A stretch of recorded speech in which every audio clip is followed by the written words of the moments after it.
All right, this is lesson 11.6, and it's trigonometric equations. And so, as you know, we've gone through the basic trig functions. We also then went through law of sines, law of cosines. We also dealt with the aspects of trig identities.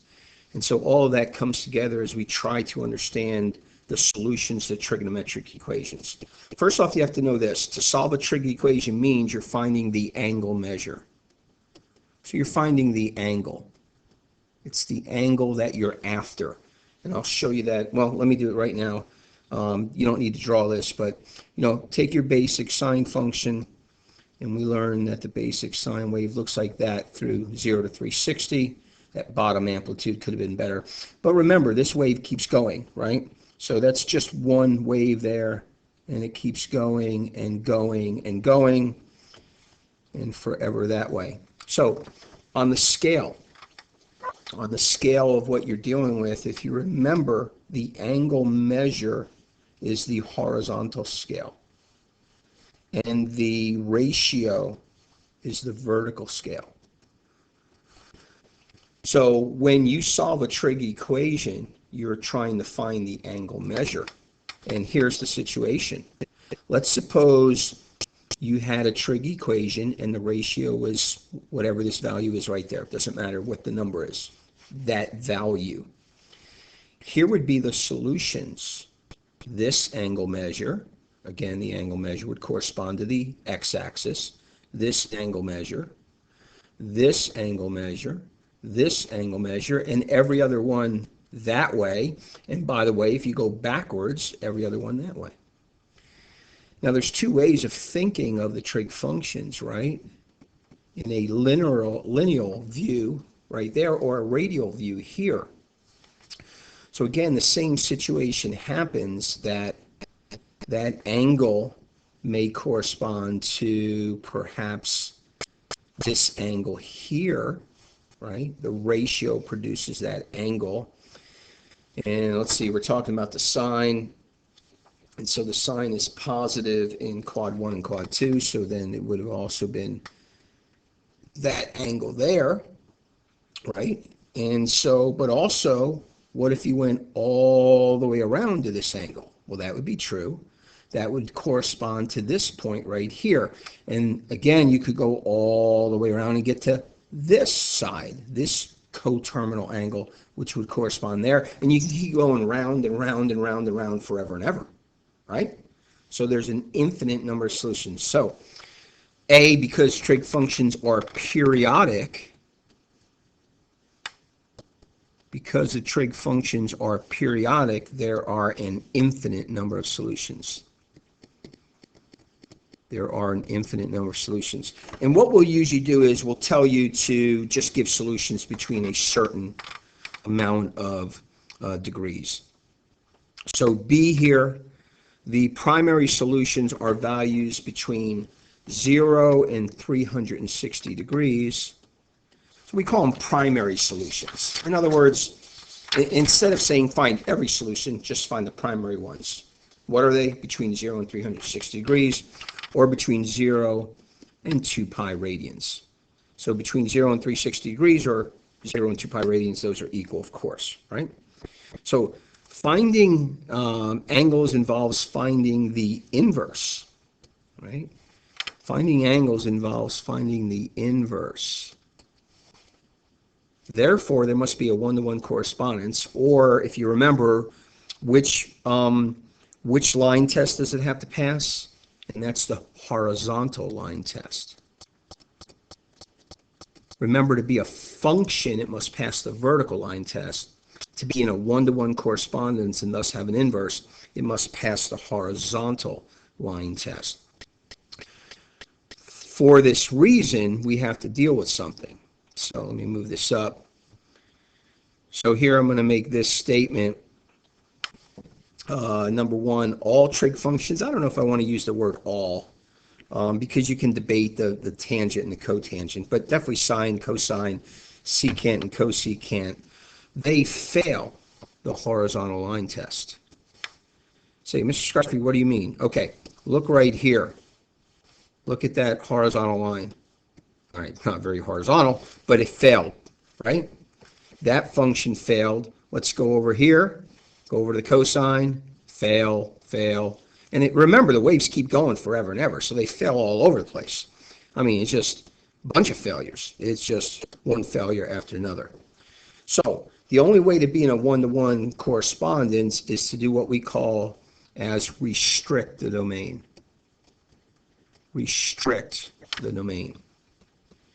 And so what we do is we take the sine and we restrict it from between negative 90 and 90 degrees. So all we're looking at is this part right here. Does that part pass the horizontal line test? Yes, because just from there to there, from negative 90 to 90, no matter what horizontal line you pick, there's only one possible output. Again, inverse, right? And that's the key there. So you could punch in ratios all day, and remember the sine ratio is between -1 and +1. You can punch in any value you want between -1 and +1, and all you're going to get out is negative 90 to 90. Now remember, you're using your inverse button, right? Sine the -1. So you can punch in all these values all you want, you know, to sine the -1, 0.998. All right, it's going to be between negative 90 and 90. Sine the -1, 0.734. It's going to be somewhere between negative 90 and 90. Remember now, again, the sine is between -1 and +1 for the ratio. So again, you stick in any value you want, and your calculator is going to output this restricted domain between negative 90 and 90. Now that's for the sine. For the cosine, the restricted domain is between 0 and 180. Because again, it starts and stops in a different spot.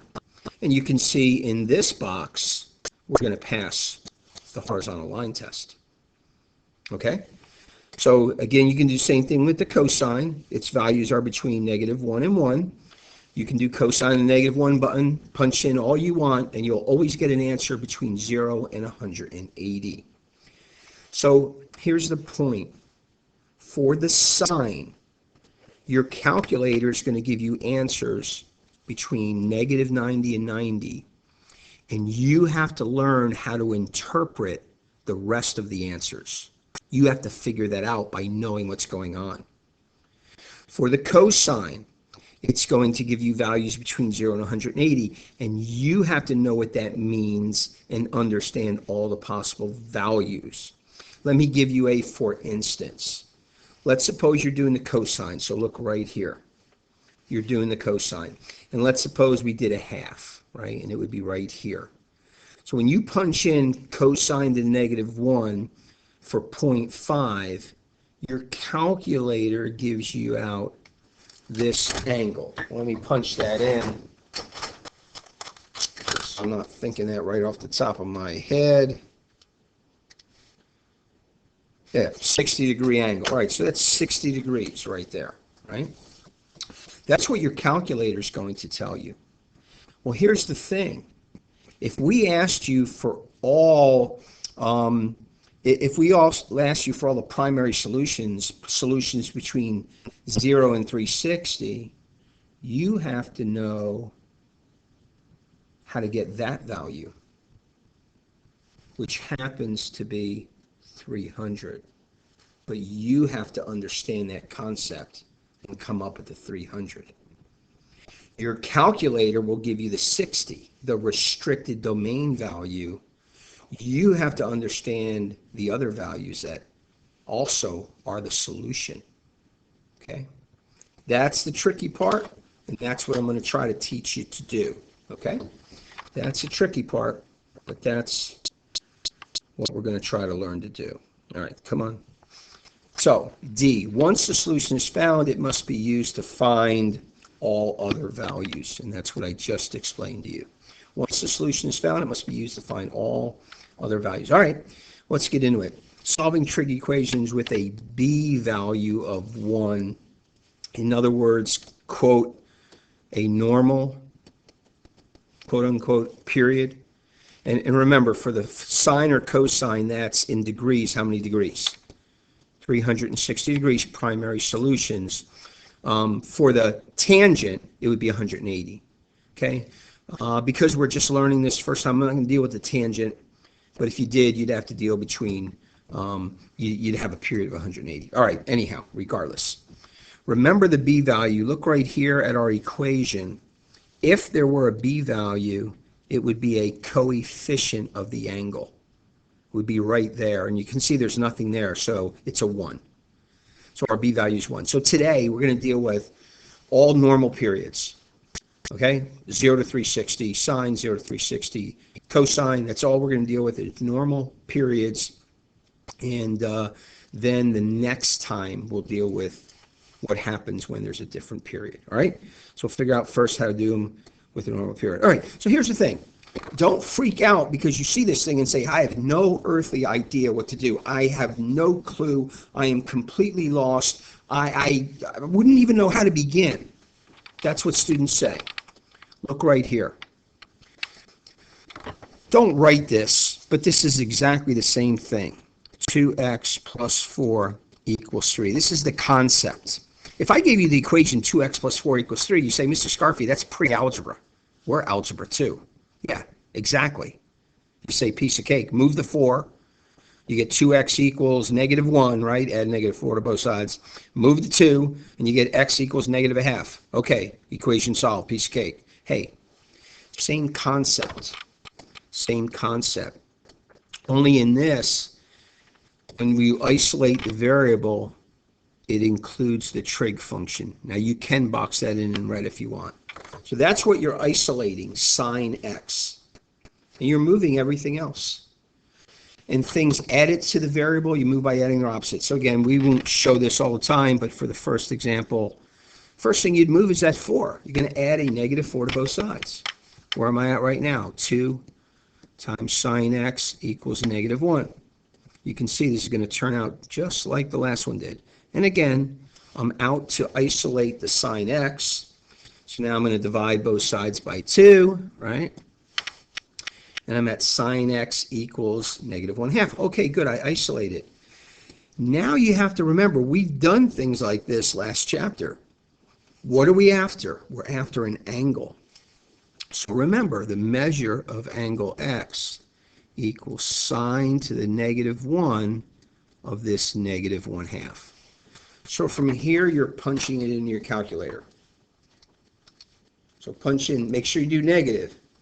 Negative 1/2, punch it in your calculator, and here's the solution. Measure of angle x equals negative 30 degrees. Okay, let me do a tie-in now.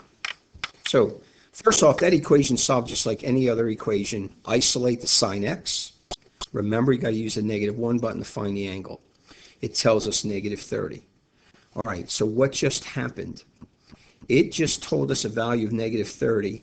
If you'll look over here, negative 30 is right about there, right?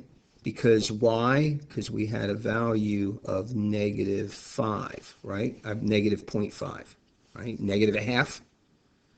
And therefore it outputted this negative 30 degree angle right there, right? It's this value right here, which is negative 30 degrees. Okay. Now, what did we say the answers need to be between 0 to 360? Is negative 30 between 0 and 360? The answer is no. No. What you have to do then is figure out the possible values that are between 0 and 360. And there are 2 ways to do this. Way number 1 is the linear approach. It's horizontal idea, the wave in this form. The second way is the radial approach, and you think of it in this form. Use the approach that your brain works with best. All right? I can't say which one's better. It depends on the situation. So I'm going to show you both. Let's go first on the right to the wave there and the horizontal approach. So I just showed you the negative 0.5, right? So how do you come up with the other values? You just stay on a horizontal line until you hit the curve at that spot right there. You say, but Mr. Scarfi, how do I know what value that is? Okay, this does take a little bit of understanding. So let's go back here. This angle is 30 degrees away from this line. 30 degrees away. This angle here to the right is 30 degrees away from this line, 180. What's 30 more than 180? 210. All right, so one of our answers is 210 degrees. So again, over here on the left, right here, you're 30 degrees away. So here, you're 30 degrees away, all right? I don't want to write too much on there and get it all confusing, but that's the concept. Let's keep going along the horizontal line. So go back to our red dotted horizontal line, and let's keep going further, because doesn't it hit again between 0 and 360? Sure, it hits right here. So we hit again between 0 and 360, and again, this is going to be 30 degrees away. Well, look, we're 30 degrees left of 360, so this must be 330. So what's our other solution? 330 degrees. So you got 210, you got 330. 210, 330. All right, that's the linear view. Let's go to the radial view. Let me draw a negative 30 degree angle. We learned these. Right here, negative 30. Okay. What I want is the positive angle that goes with that, the coterminal angle. So watch. Start in standard position, go around, there's 90, 180, 270, and 60 more is 330 degrees. There's that angle right there, using the radial view. You say, oh, Mr. Scarfi, that's easier. Okay, good. Use that method. However, do you know how to find the second one? Well, here's the idea. In quad 4, the sign is negative. Why is it negative? Because the opposite is negative. What other quadrant will the opposite of the angle be negative? And the answer is in quad 3. My 4 looks like a 5. In quad 3. Again, the 30 would be here. So let's see, to keep from getting all confused here, I'm going to use black. Start in standard position, 90, 180, and 30 more. What's that angle? 210, and there's that one. So two different ways. Now look, you don't do both. I'm showing you both possible ways of thinking through it. What's the harder part in all these? Not getting the negative 30, but figuring out the 210 and the 330. But once you do a few, you begin to catch on. Okay? So look, this is on video. You could rewind this right now and go back and watch that one more time. So maybe it'll sink in more. But we're going to do a few more examples, right? Okay, let's get to another example and see if it can begin to make sense. So we look at the function, we say, oh no, I'm so scared. Well, look, remember, we're going to isolate the cosine x. All right, look, we're just, right now, why don't we just add like terms? 9 of them minus 2 of them leaves you 7 of them, does it not? Right? I just added like terms. Let's also at the same time add a positive 4 to both sides. So we end up with 7 cosine x equals 6. Are you with me? I just added like terms. 9 of them plus minus 2 of them is 7 of them. 7 cosine x. And again, remember, this is what we're isolating. So all we have to do is move the 7. The 7 is multiplied times what we're isolating. So we'll divide both sides by 7. That's gone. And do you remember what to do at this point? Remember, we're after an angle. So the measure of angle x is cosine to -1 of 6/7. By the way, take note that the 6/7 is positive. That's important. So now we're going to take our calculator. We're going to punch in cosine to -1 of 6/7. And our calculator says 31.0 degrees, and we will include the 0.0. Measure of angle x equals 31.0 degrees. Okay, good. That is an answer between 0 and 360. So that's one of our solutions. If we were to look at this on the graph, again, I'm going to go linear first. So 6/7, you know, you're 6/7 is almost 1. So you're somewhere about up here. So maybe you're about there. And that would have been the 31 degrees, right? Don't need to put the 0.0 for illustrative purposes. So you remember how to find the second one? Go along a horizontal line till you hit the curve again. And we hit out here and come down. Now, again, how do you figure it out? From this line over to our angle is 31.0 degrees. So from this line over to our angle is 31.0 degrees. The line is 360, so we have to do 360 minus 31.0 degrees, and a grand total of 329.0 degrees. And there is our second value, 329.0.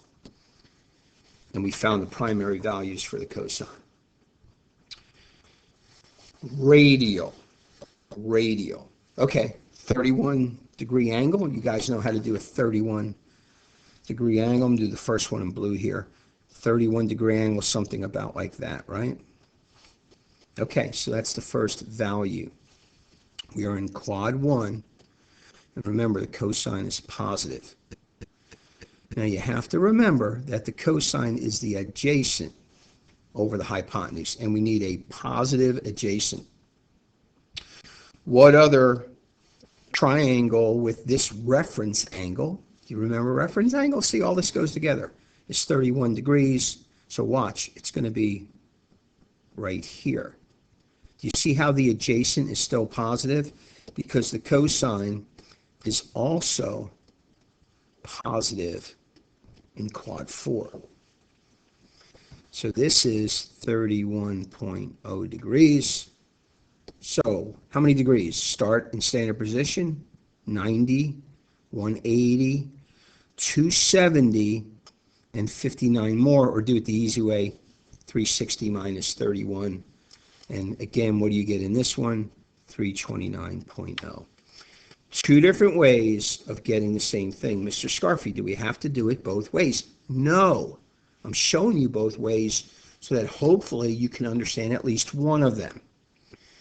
All right? I'm showing you both ways so that hopefully you can understand at least one of them.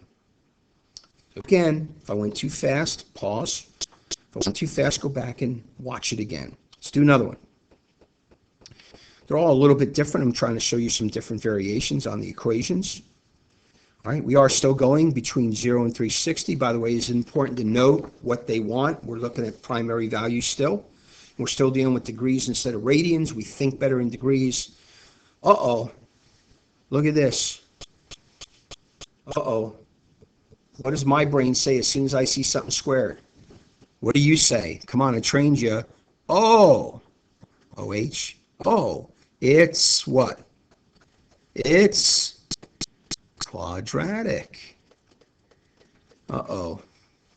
Two solutions, which then produce even more solutions. Not a problem. We can deal with it. We'll deal with it the same way we dealt with any quadratic. Now, I will say this. When our brain says it's quadratic, we have to go through a couple things. We have to say this. I can set it equal to 0 and factor and solve the factors.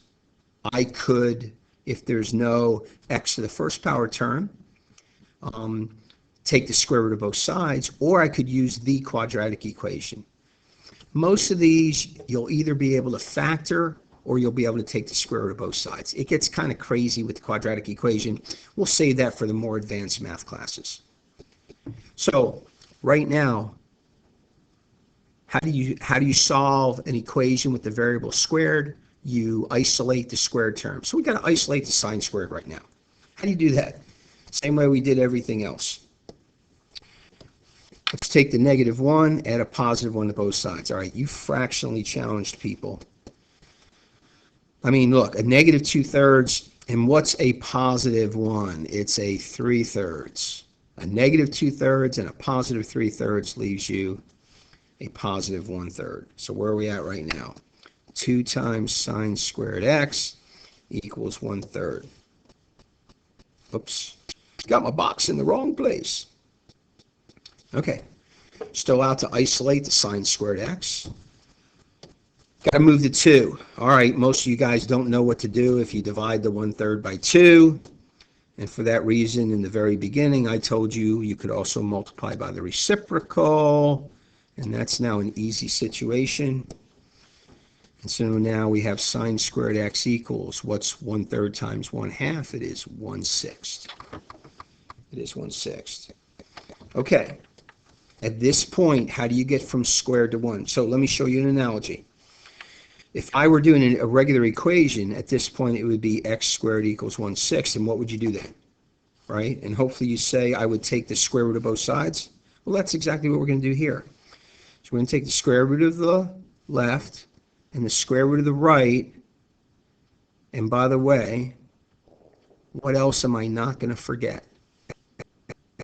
What am I not going to forget? The plus minus, right? Don't forget the plus minus. Quadratic, how many solutions? 2.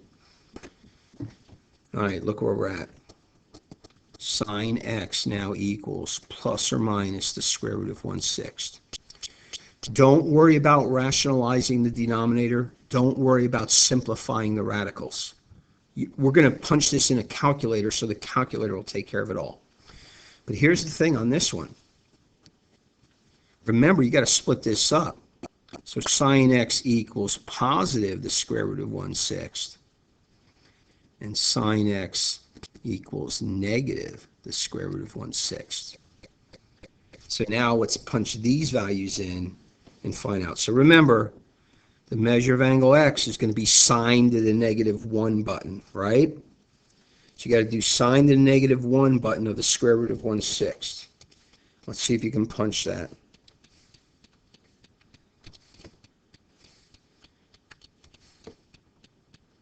And I got 24.1 degrees on the first one. 24.1 degrees. So again, you got to do the sine to the -1 of the square root of 1/6. Okay. Let's do the other one. Negative the square root of 1/6. Make sure the negative is out front. And this one should end up negative 24.1 degrees. Negative 24.1 degrees. Okay. From these two now, we have to go again between 0 and 360. So let's deal with that. All right, let's do it the 24.1 degree one first. 24.1 degree first. That's somewhere in, I'm thinking about here, all right? 24.1. So that would correspond to a ratio about there. So we've got to come down here, horizontal line, right, to here. And again, from here this way is going to be 24.1. So how do you figure the value? 180 minus 24.1. 180 minus 24.1 is 155.9. Yeah, 155.9. I think Yes, 155.9. So that's our second value, 155.9. And there are two solutions to when it's a positive square root of 1/6. Okay? Two solutions to when there is a positive square root of 1/6. Let's do now the other one in red. Now I got a negative 24.1 degree angle. That's about there, right? Negative 24.1. Okay, now remember we can't use this value because it's not between 0 and 360. But take our horizontal line and we get to right here. So how many degrees is that? Well, remember, we're at 180 already, and we go past 180, 24.1. 180 and 24.1 is 204.1 degrees. Okay, good. That's our first value that's between 0 and 360 for the second one, the negative square root of 1/6. Okay. Again, please pause the video where you need to think about what I just said. And let's do the second one. Right there. Again, we are going to be 24.1 degrees to the left of 360. So this one is 360 minus 24.1 degrees. And that is what? 335.9 degrees.